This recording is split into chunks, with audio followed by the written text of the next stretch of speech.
is paying attention to economics, because this is a pentacle card, and the pentacle card does have a connection to economics. So this even could read in the sense, depending on what cards follow, that there may be a budgeting question here. Are you looking at your budget? Are you paying attention? Welcome to Cards and Constellations with Bonnie Morris and Dawn Rumor Rivera from Sonoran Mystic Tarot. Here, we blend astrology and tarot to guide you through the twists and turns for the week ahead. Don't forget to hit subscribe and share. Let's dive into your cosmic journey together. Hello. The moon this week on Friday, the 1st, August 1st, we have the first quarter in Scorpio at 27 degrees 33 minutes. Now remember, during the first quarter, we do all the work on whatever project you've chosen. And to find that out, we step back and find the new moon in Scorpio. That occurred on November 1st, 2024 at 9 degrees 34 minutes of Scorpio. So check, where do you write your intentions down? I hope you did. That will tell you what you're working on right now. Then we have to move forward and find the full moon in Scorpio. That occurs on May 1st of 2026 at 11 degrees 20 minutes of Scorpio. That's when everything becomes lit up. You can see the whole project, and if it's not exactly what you want, you tweak it. And then we pivot and start to turn away. We have to look for the last quarter moon now in Scorpio. It happens on January 29th, 2027 at 9 degrees 7 minutes of Scorpio. And that's where we celebrate our success and turn away, allow the project to move on by itself, and we wait for another new moon. Now, in the void, of course, we're going to take a look on July 28th. The void, of course, begins at 5:56 p.m., and that is Mountain Standard Time, Phoenix time, at 27 degrees 32 minutes of Virgo. It ends that day at 10:43 p.m., and that's when it enters into the sign of Libra. Then again on the 29th at 8:58 p.m., the void begins at 11 degrees of Libra. It ends on the 31st. Now, remember that. That's a long void, okay? It ends on the 31st at 10:25 a.m., and that's when it enters into Scorpio. I'll pause here and remind you, during a void, you never start a project because it likely will have to be redone. So unless you like practice, be careful. Finish up projects, fold the laundry, do the dishes, whatever it is that you can do, but don't start anything new. Okay, so we still have 5 planets in retrograde. But first, let's go to August 2nd. We have the last void at 6:06 p.m., 27 degrees 33 minutes of Scorpio. It ends that night at 11 p.m. when it enters into Sagittarius. Again, we still have 5 planets in retrograde. Pluto's in Aquarius. Both Saturn and Neptune are still dancing in Aries and Pisces. And Mercury in Leo. Now, we also just started with Chiron in retrograde in the sign of Aries. So, Miss Bonnie, if I hear right, it sounds like this week, no matter what sign you have, it's going to be a complicated week. Something's happening. Can you help me understand that? Sure. This week, we start out the week, I think it starts on Tuesday. We see a kite formation. Now, a kite formation is a specific pattern formed by a grand trine, a big triangle, 3 planets. It's harmonious, it's good energy, but there's also an opposition. The point of the head of the kite to the tail, that's a tug of war. That's where things get sticky.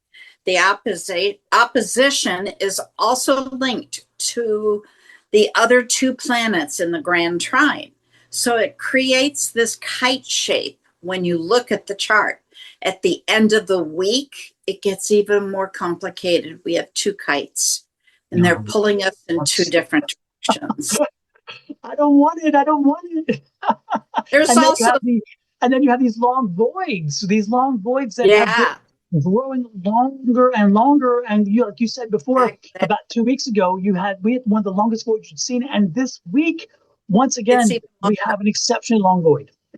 Yep, absolutely. And of course, there are also a lot of squares. Now, squares in a chart means that you have to act on something. If you don't, things are going to get real sticky. So, yeah, it is a real complicated week for everyone. Oh my gosh, then I guess we better get into the individual reading and see how this coordinates with the next sign up. Okay, Sagittarius, you're going to notice that at the beginning of the week, I have highlighted on the first chart what looks like part of a square. This is what a square looks like in a chart. This is Venus squaring Mars, the planet of love and romance squares the planet of action, and there must be action taken. Venus also is squaring Saturn, the planet of responsibility. So action must be taken between romance, love, and responsibility. The planet Jupiter, the planet of luck, growth, good fortune, and abundance, doesn't play a huge role this week. It does, however, on Tuesday go into a square with the moon. Jupiter is in the sign of Cancer. The moon is in Libra, in a square.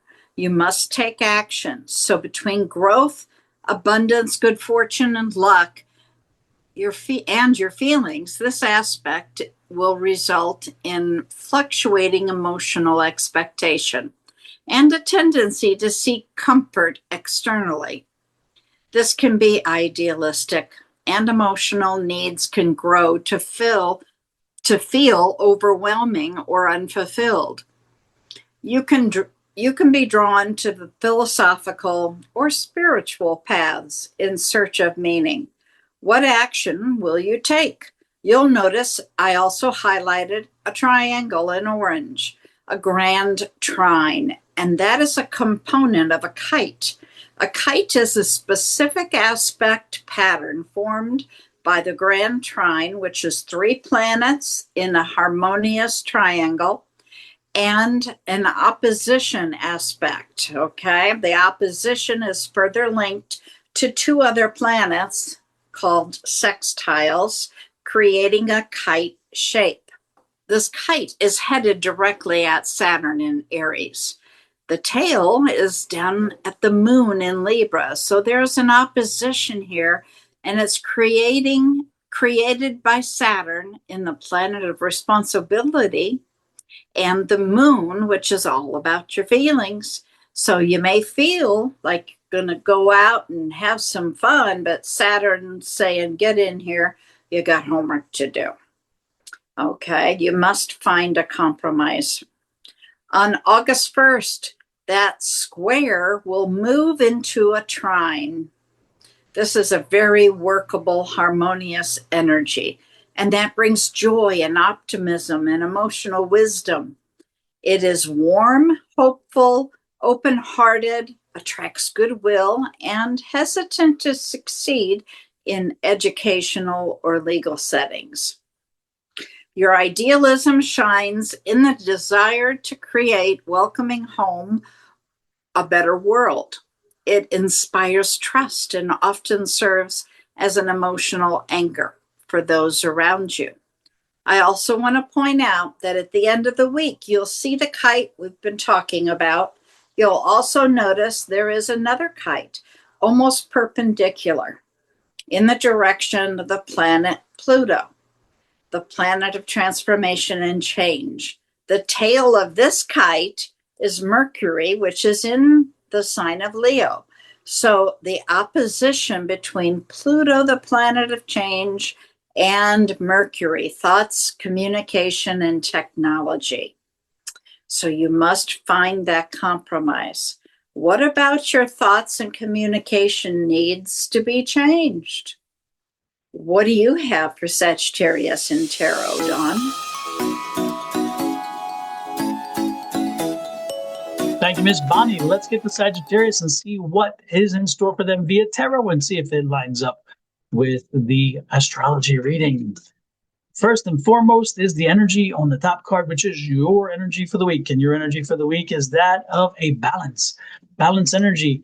I like that energy because when I get the balance card, when you get the balance card, especially as it is with Pentacles, it's telling you work-life balance. It's telling you to think about the balance of things happening around you and a balance of what is being thrown at you. You know, this is going to probably, when you get this card, it's going to tell you one of two things. It's going to tell you that your week is probably going to be chaotic, and it's giving you the warning. It's saying, just find balance and work through it.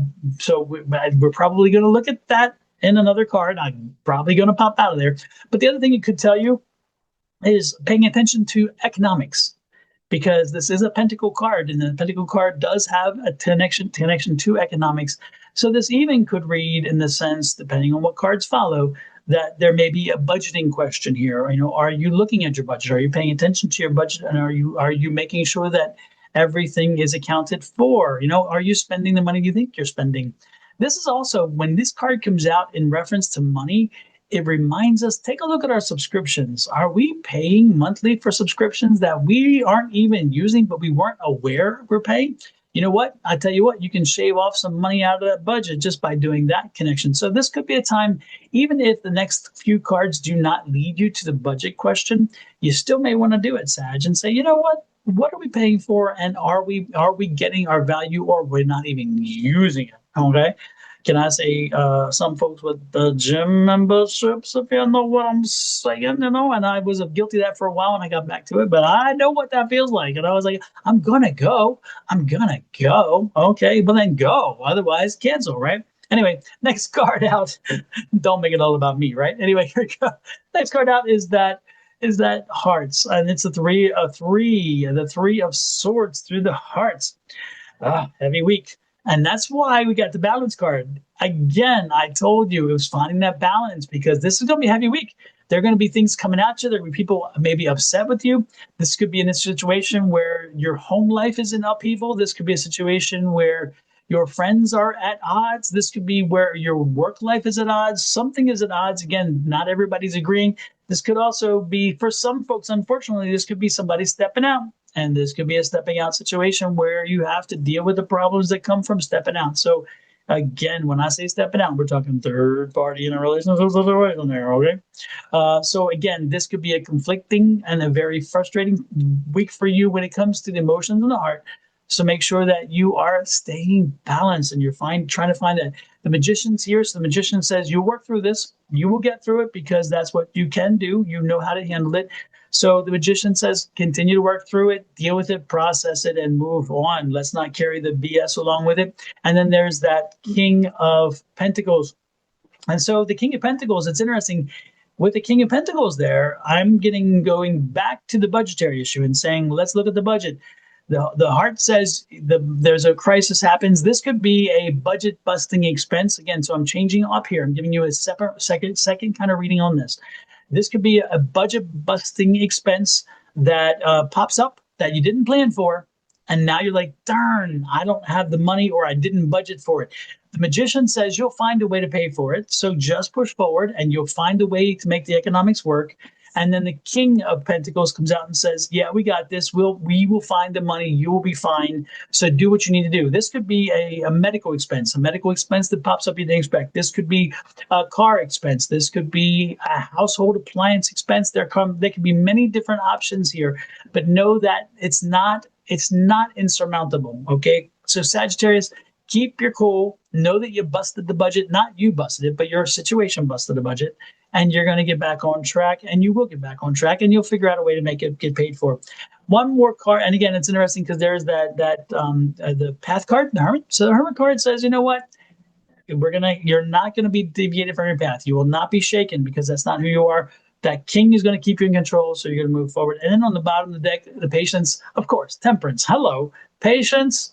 That's the energy around you this week. And so when everybody else is losing their head, you know that you can draw on the energy around you that is patience and say, you know what? this too shall pass. Just like kidney stones, right? I don't know. They're painful, but when they pass, you're glad they're gone. You know what I'm saying? So that does have a resonation there. Anyway, with that said, Miss Bonnie, how does this resonate with the astrological side of life? I'm so vivid. Okay, so I think this matches up just fine because we were talking about the planet Jupiter, and that belongs to Sagittarius. Jupiter is about good fortune, abundance. It's about luck.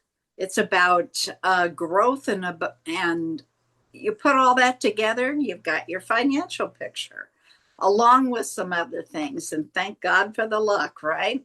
Absolutely. And the magician. Yes, Oh, yes, yeah. yes. The magician is going to do magic.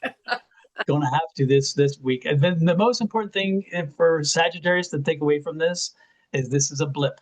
This is nothing more than a momentary blip on the long scale. So go through it, process it, make the check, pay the bill, figure out a way later on out and make your balance your budget again, and you'll be fine. You got this, Sag. Long picture, short term. Ouch. With that said, how do we keep from being ouched, Ms. Bonnie? Oh, well, we love it when you push our buttons. If you notice down in the lower right-hand corner is the subscribe button. Push it, please, please, please push our buttons. And then set that little notification bell to all so that you'll get a little message whenever we post a video or go live. And then go to whatever channel. If you're on my channel, the Your Love Goddess, go over to Sonora Mystic Tarot and do the same thing there. Hit subscribe, set that button. When you're done with that one, go see our new channel, Cards and Constellations, and hit subscribe, set that bell, because that's the only place you're going to find these videos eventually. We're trying to grow the channel. So what else can you do? Well, you can hit that thumbs up. Most important thing to do, share the video. Share it out, because you don't know how many people this can affect down the road. It might resonate with a friend of yours who will then share it, and it'll resonate with somebody they know. And it just keeps on going, and it does good that way. Mr. Technical over here just loves having fun. Oh my goodness, my goodness. Well, folks, we appreciate you popping in, and please come back next week and look for some more love, light, and blessings from Miss Bonnie and her family, and me and my family, to you and your family. Love, light, and blessings. Have a good one. See you next week. Bye bye.